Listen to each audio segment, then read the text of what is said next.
Kita mendirikan pesantren ini selain untuk menyebarkan dakwah Islam tapi juga ingin membentuk generasi muda di Kelapa Kampit dan sekitarnya sebagai generasi yang paham agama, tidak hanya di permukaan tapi juga mendalam, kata pimpinan pesantren Raudlatus Salihin Al-Mustarsyidin, Masyikur Rahman kepada posbelitung.co, Selasa, 24 Oktober 2023.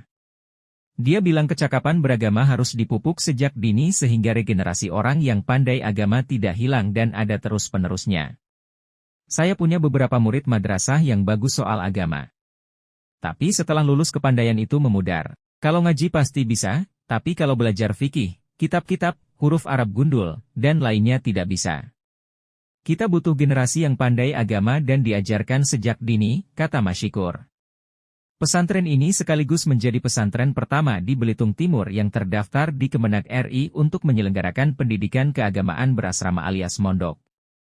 Masyikur bilang awalnya pesantren ini adalah madrasah dan sejak 2 tahun terakhir dilakukan pengurusan terhadap izin pesantren yang setingkat dengan MTS. Sekarang pesantren ini memiliki sekitar 40 santri yang mondok dan sekitar 100 santri yang tidak mondok.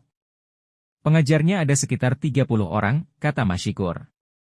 Kedepan dia berencana akan mengembangkan pesantrennya ini sampai memiliki sekolah MA yang setara dengan SMA supaya cakupan siswanya makin luas. Tapi saat ini fokus mengembangkan pesantren ini dulu karena operasional yang dibutuhkan tidak sedikit, kata Masyikur.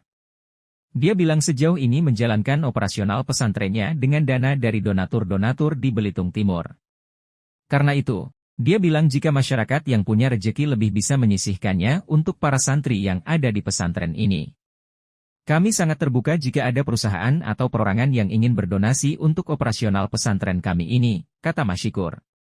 Terpisah, Kasih Papkis Kemenak Belitung Timur, Israel bilang hadirnya pesantren ini bisa membuat orang tua yang ingin memondokkan anaknya tidak perlu jauh-jauh lagi keluar daerah karena sudah ada di Belitung Timur. Dia bilang hadirnya pesantren ini juga bisa memperbaiki angka lama usia sekolah bagi para pelajar di Belitung Timur yang saat ini berada di angka bawah.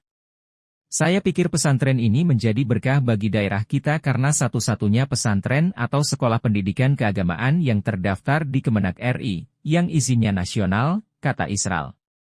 Dia berharap pesantren ini akan melahirkan insan-insan yang unggul dan islami dalam mencerdaskan juga generasi-generasi muda dari segi agama. Tentu Kemenak Beltim akan membina serta mendampingi pesantren Raudlatus Salihin Al-Mustarsyidin, kata Israel.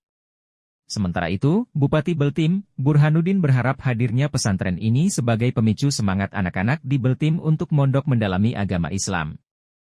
Dia juga ingin muncul lebih banyak lagi pesantren-pesantren lain di Beltim supaya makin banyak lagi santri asli dari Beltim.